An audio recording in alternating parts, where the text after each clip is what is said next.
오늘은 현실 문제가 있는 그곳에 문제 해결에 해답을 예비하신 하나님이라는 제목으로 말씀을 전합니다. 하나님께서는 현실 문제를 통해서 육적인 크리스천을 하나님과 친밀하게 지는 영적인 성도로 바꾸십니다. 많은 크리스천들이 스스로 영적이라고 말하지만 하나님의 눈에는 영적이 못하기 때문입니다. 이래서 크리스천이라도 현실 문제를 당하면서 세상 방법이나 인간적인 방법으로 해결해 보려고 이리 뜨고 저리 뜨고 합니다. 그러나 크리스천에게 일어나는 현실 문제는 세상 방법이나 인간적인 방법으로는 완전히 해결이 안 됩니다. 영적 문제가 결부되어 있기 때문입니다. 영적인 면이 결부되어 세상적인 방법이나 의술이나 별 방법 등을 동원해도 해결이 안 됩니다. 아무리 세상 의술이 발전했어도 해결되지 않는 질병이 있습니다. 그리고 세상 사람들이 무당을 찾아서 굿거리를 하는 것입니다. 몰라서 무당 굿거리를 하는 것이 아니고 도저히 해결이 안 되기 때문에 울면서 겨자 먹는 식으로 행하는 것입니다. 이와 같이 크리스천이라도 영적인 문제가 결부되면 하나님 방법 외에는 현실 문제를 해결할 방법이 없는 겁니다. 그래서 현실 문제를 해결하려고 하나님께 기도하는 것입니다. 기도하니 하나님께서 방법을 알려주십니다. 근데 하나님께 기도하여 응답을 받으려면 영적인 상태가 되어야 합니다. 하나님 같은 영적인 상태가 되어야 하나님의 지혜의 음성으로 방법을 알 수가 있습니다. 기도하여 하나님의 방법을 알아내려면 성령으로 세례받는 것이 필수입니다. 하나님의 방법 알려고 해도 성령으로 세례받아야 되고 하나님께서 알려주시는 방법으로 현실 문제를 해결하려 해도 성령으로 세례를 받아야 됩니다. 하나님의 방법으로 문제를 해결하는 것은 성령으로 되기 때문입니다. 잘 아시다시피 성령 세례는 이론이 아닙니다. 성령으로 세례받는 것은 자기 몸으로 느끼고 눈으로 봅니다. 다른 사람들도 자신이 성령으로 세례받는 것을 눈으로 보고 알게 됩니다. 그래서 하나님은 현실 문제를 해결할 통해서 크리스천을 영적인 성도로 변화되게 하십니다. 하나님의 방법으로 문제를 해결함으로 살아 역사하시는 하나님이라는 것을 체험적으로 믿게 하시는 겁니다. 하나님이 현실 문제를 성령으로 해결함으로 영이신 하나님과 인격적인 관계를 열어가게 하십니다. 성령으로 자신의 현실 문제를 해결하면서 영적 전쟁을 할 수 있는 군사가 되게 하십니다. 그러니까 자신이 현실 문제를 하나님의 방법으로 해결하면서 자신이 군사가 되어가는 겁니다. 하나님은 자신의 문제를 성령으로 해결하게 하면서 군사가 되어도 훈련하신다는 것입니다. 그래서 하나님과 관계가 있는 영적인 사람, 하나님과 통하는 영적인 사람, 1대1 관계를 맺을 수 있는 성령의 사람, 영의 사람을 만들어 갖추는 겁니다. 그러면 크리스천이 현실 문제를 해결하려면 성령의 인도를 받는 영의 사람으로 변해가는 겁니다. 육의 사람은 하나님의 방법으로 문제를 해결할 수가 없습니다. 왜? 하나님과 통하지 않기 때문에. 빨리 성령으로 거듭나가지고 영의 사람, 하나님과 통할 수 있는 사람이 되어야 됩니다. 근데 크리스천들이 현실 문제를 하나님의 방법으로 해결하면서 문제는 일부 유형교의 직분자들은 보이는 세상적이고 인간적인 방법으로 현실 문제를 해결하려고 생각이 고정되어 있다고 하는 것입니다. 사고가 합리적 이성적으로 고정되어 있는 그런 겁니다. 그래서 자신 안에 임재하시는 영이신 하나님과 관계가 열려고 하지 않고 보이는 모든 교회 예배당에 모든 걸 투자합니다. 열심히. 그렇기 때문에 보이지 않는 영적인 면에 열리지 않는 것입니다. 그래서 크리스천들이 현실 문제를 고통당하면서 신음할 때 교훈하는 것이 극히 세상적입니다. 제일 많이 사용하는 것이 기도하라는 겁니다. 무조건 기도하면 현실 문제가 해결이 된다는 것입니다.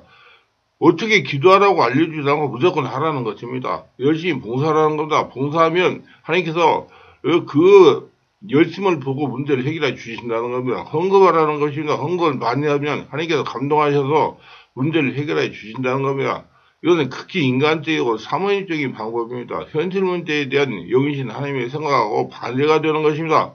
절대로 이렇게 사모님적인 방법으로 열심히 보이는 걸로 해가지고 현실로 해결이 안 됐습니다. 육적이기 때문에 그래요. 하나님과 관계가 없기 때문에. 반드시 살아 역사하시는 성령께서 역사해야 문제가 해결되기 때문이다. 현실 문제를 하나님 방법으로 해결하려면 자신이 먼저 하나님과 관계가 열려야 됩니다. 자신이 성령으로 장악되어 심령천국을 이루고 다음은 가정이 천국이 되어야 됩니다. 하나님은 영이시니 자기 심령에 와 계시는 성령과 관계가 열려야 현실 문제의 해답을 하나님께 받아서 해결할 수가 있는 것입니다. 급선무가 자신과 하나님과의 관계를 여는 것입니다. 우리가 바라야 할 것은 예수님이 말씀하신 해결한 유대인들이 생각하는 그런 안식일 준수와 우상숭배의 배척이라는 유형적인 내용이 있는 것이 아닙니다. 육체적 세상적인 시각에서 벗어나가지고 하나님과 통하는 영적인 시각으로 돌이키는 것임을 하나님은 능력을 통해서 일깨우고 계십니다. 이는 사마리아인과 우물가의 대화에서 보여주신 내용으로서 유대인의 회개에 대한 관심과 예수님의 태도의 차이를 분명하게 했습니다. 요한복음 4장 13절에 보면 예수께서 대답을 이르시되 이물을 마시는 자마다 다시 목마르리고 내가 주는 물을 마시는 자는 영원히 목마르지 아니하리니 내가 주는 물은 그 속에서 영생을 쏟아내는 샘물이 되라. 이는 보이는 세상 것으로 만족을 누릴 수가 없고 보이지 않는 내 안에 주인으로 계시는 영이신 하나님부터 나오는 샘물을 먹어야 영원히 목마르지 않는다는 말씀입니다. 이건 잘 깨달아야 알 수가 있어요. 안 보이기 때문에. 그래서 내가 성령으로 세우고 성령으로 거듭나서 하늘과 같은 영적인 상태가 되어야 하나님으로부터 나오는 것을 받아서 모든 걸 해결받고 축복을 받고 하나님의 복을 거둬들이며 살 수가 있다는 겁니다. 영이신 하나님 방법으로 현실 문제를 해결해야 영원히 해결이 된다는 말씀이기도 합니다. 세상 방법은 임시 요법이기 때문입니다. 다 요한복음 4장 20절에 보면 우리 조상들은 이 산에서 예배하였는데 당신들의 말은 예배할 곳이 예루살렘에 있다 하더이다 라는 여인이 질문하며 그러니 예수께서 이렇게 대답을 하십니다. 예수께서 이르시되 내 여자여 내 말을 들어라. 이 산에도 말고 예루살렘에서 말고 너희가 아버지께 예배할 때가 이르리라. 요한복음 4장 21절.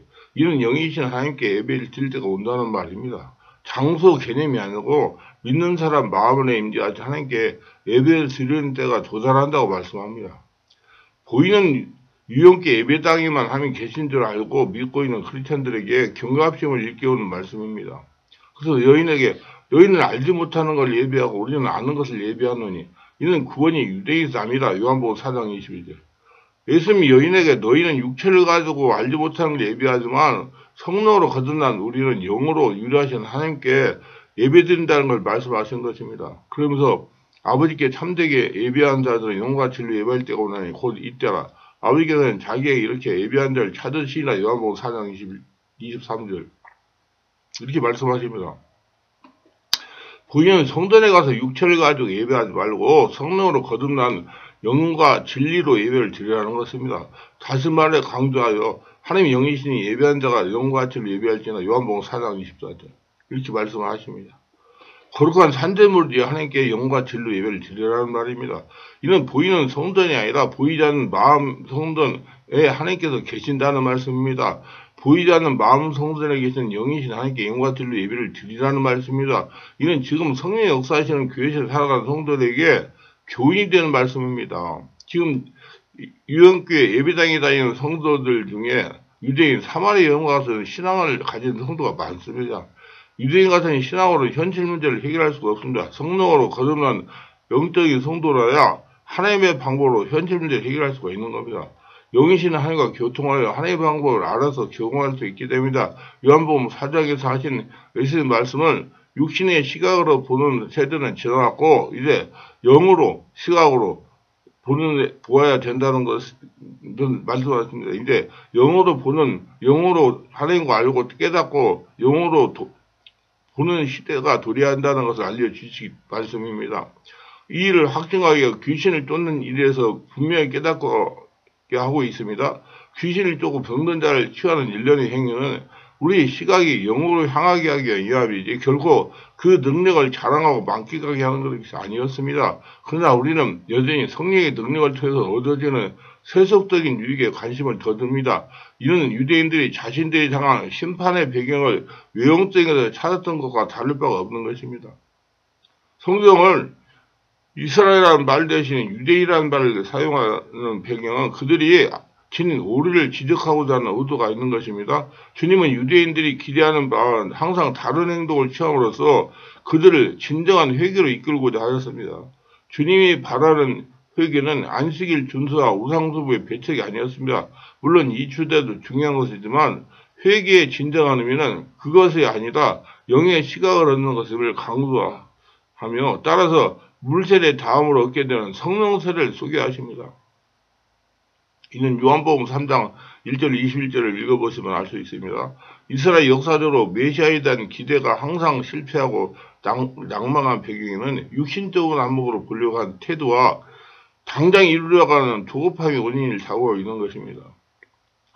현 시대를 살아가는 크리스천들도 합리적이고 세상적인 사고를 성령으로 받아들이는 믿음의 사고, 영적인 사고로 바꿔야 됩니다. 이 점에 대해서 주님은 여기 있다 저기 있다 말 것을 당부하며 영연으로 볼 것을 강조합니다. 이스라엘의 기나긴 역사는 영의 일을 육안으로 해석하고 행동한 실패의 기록입니다.